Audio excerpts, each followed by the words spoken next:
we've been talking a lot about strategic planning and getting things going for the end of the year. And I think one of the challenges that entrepreneurs always fall into, especially when making plans, is that as entrepreneurs, we are hardwired to be optimistic, sometimes unrealistically optimistic. And so we expect, we've talked about it with Idea Vortex of, if you start here, with an idea or a plan, and here's your goal, that we anticipate it going from straight shot, we're going to get there, we're going to hit it on the head, no questions asked. But in reality, Idea Vortex, we talked about how it kind of starts out wide and kind of hones in before you can kind of get down into it.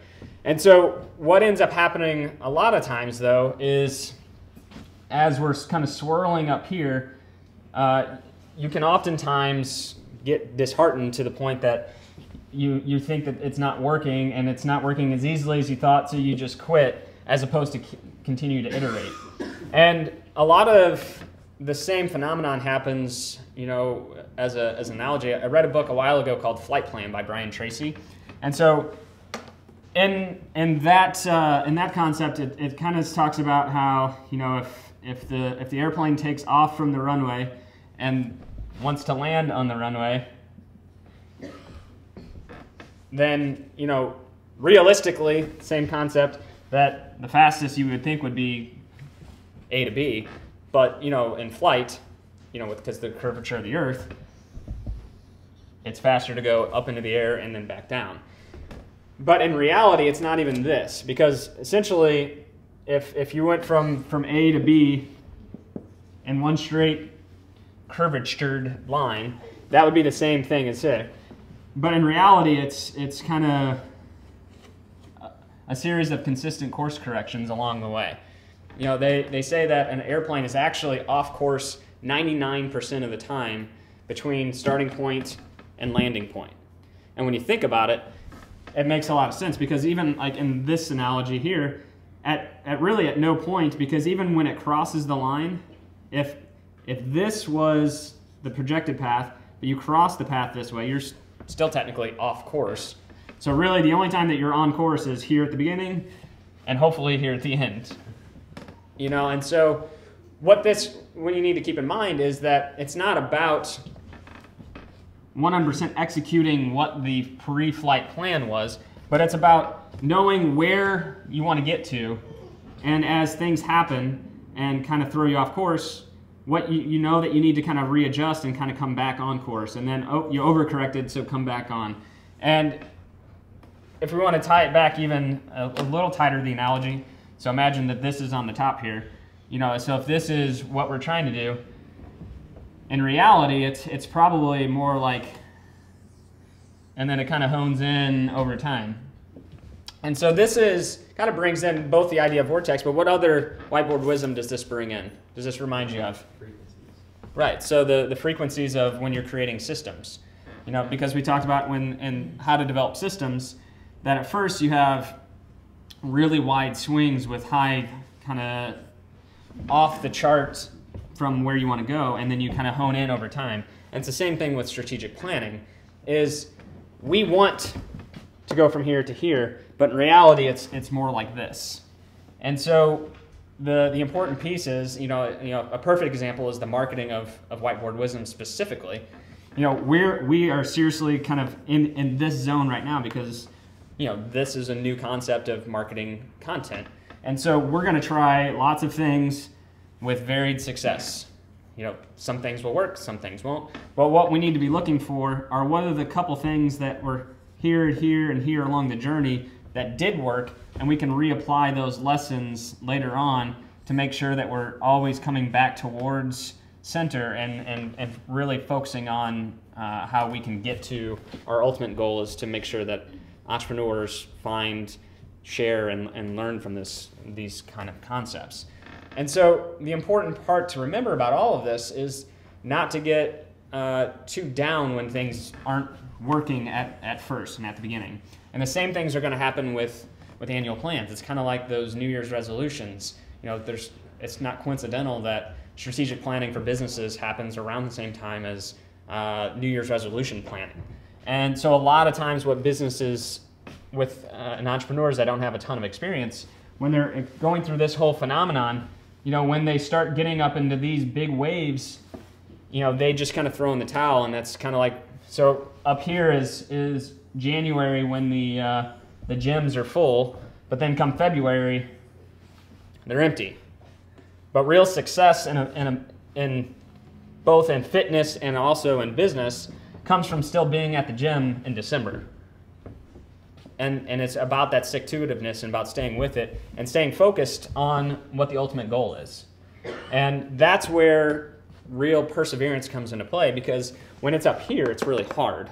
And each iteration that you go through, it's going to get easier and easier, but it's never easy. And it's definitely, this is definitely one of those simple but not easy type situations where you want to focus on how can you most effectively get to your goal, not necessarily how can you most quickly get to the goal. And that's where it's really important to stay focused when strategic planning is in this type of season, is making sure that you account for this learning process when creating deadlines and when creating those tactical goals and those battle plans.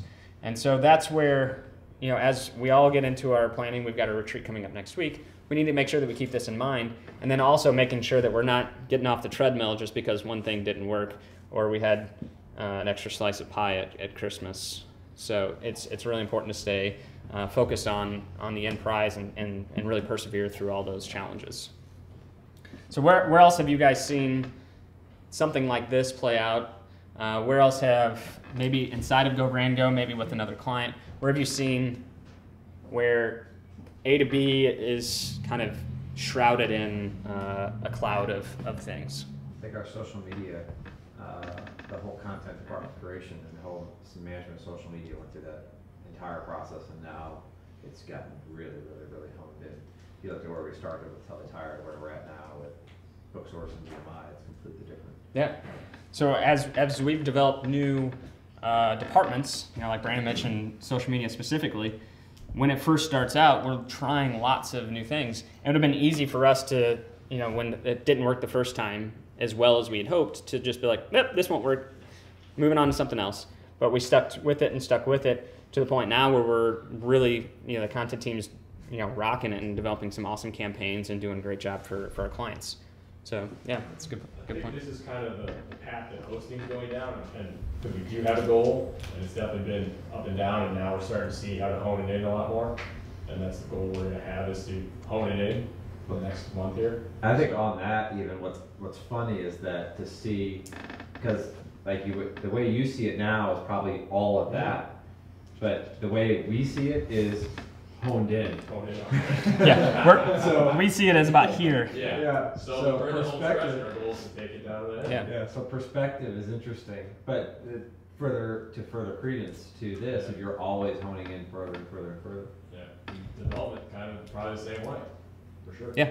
So really, this whole iterative process is in everything we do because we intentionally do that, and that's the important piece.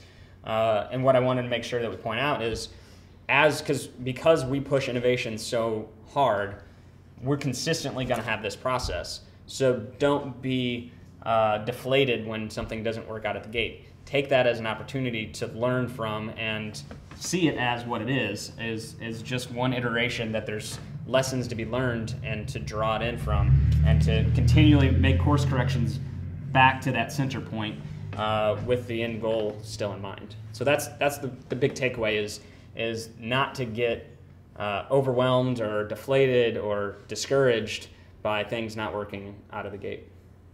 I think I see this in our sales process, or just Brandon's sales in general, because we have our goal, our end sales goal, and it would be the easiest way to go from A to B would be Brandon to go out and sell a ton of stuff, because we know we could, but that wouldn't be the most efficient because we wouldn't be able to have the capacity to handle all of it. Right, that's a good point. So I mean, really what you're battling, it's effective and efficient, not and or. And so when you're battling through this, it's going to be really, what would be the most efficient? Go straight here to here, if it actually works. But more often than not, if you try to go straight from here to here, you end up over here. Or maybe this kind of shifts a little bit. And so it's about balancing those both effective and efficiency. So that's a good point. Do you really ever get to B though? I mean, honestly, because you would never really want to just be finished doing something, right? Mm-hmm. You would always want to be kind of in that area where you're at least close to totally refined, and maybe you've done all the things that when you started out, you've completed all the things that when you set out to do your thing, those all are done, but once you start doing it, those kind of intersections become their own little mini goals, and your mind changes on where you actually want to go. So I would view it, maybe it's just a different perspective, but I would view it as the goal is really to be somewhere in that area that's close to B, but not really ever there, because once you get there, then you land it and you go home. Yeah. Right? So, Well, I mean, here's the thing is when a plane lands, they unload, they reload, and they take back off. And so the important thing is, if you ever land and then the plane stays grounded, yeah, that's becoming complacent, and then that's when competition catches up and passes you up. And so the key is once you land, then set new goal, and then you start iterating again. And so now you've got a whole new flight plan that now you're instead of B to A, you've got B to C. And this is where we've talked. This will be one that we do a little bit later, but we've talked about kind of wheel turns versus dial turns versus knob turns. So here you're making wide sweeping changes. Here you're kind of honing in with dials, and here you're just fine tuning. But over time, this is kind of one of those things that if it ain't broke, don't fix it.